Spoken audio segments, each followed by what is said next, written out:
нийгмийн хөгжил түргэн явцтай болж эрч хүчээр авч байсан гэж үзэж болно.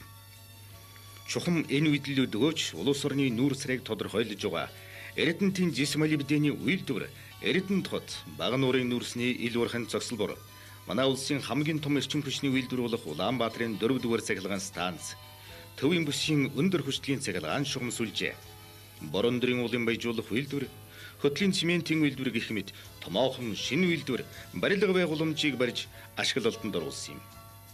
Үүнээс гадна хөнгөн хүнс гурил тижэл барилгын материал мод боловсруулах салбарын шинэ үйлдвэр ашиглалтанд орж мөн хуучин ажиллаж байсан олон арван үйлдвэрийн өргөтгөл шинтгэлийн ажил хийсэн байна. Үүний үр дүнд манай улсын аж үйлдвэрийн 2 дахь төв Дархан хот улс орны дорн тэсгийн үйлдвэрийн арьяан Чойвэлсэн хот боллоо. Ялангуяа Эрдэнэ комбинатыг богино хугацаанд барьж ашиглалтанд оруулах талаар намын төв хороо засгийн газар тухайлбал Батмөнх өөрөөр холбогдох яам газруудын удирдах хүмүүстэй хамтран шаардлагатай арга хэмжээг байнга авч байсан байна.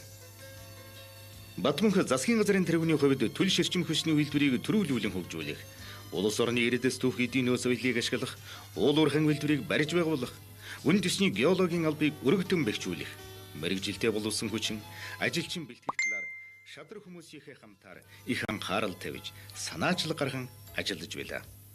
Тухайлбал энэ үед нийслэл Улаанбаатар төвийн бүсийн нутгийн нүүрсний хэрэгцээг хангах манай хамгийн том уурхай бага нуурын нүүрсний ил уурхайн цогцлбор Улаанбаатарын дулааны 4-р цахилгаан станц Эрдэнэтийн дулааны цахилгаан станцыг шинээр ашиглалтанд оруулж манай төвийн эрчим хүчний системийг зөвлөлт холбоотуулсан Сибирийн эрчим хүчний системд холбожээ.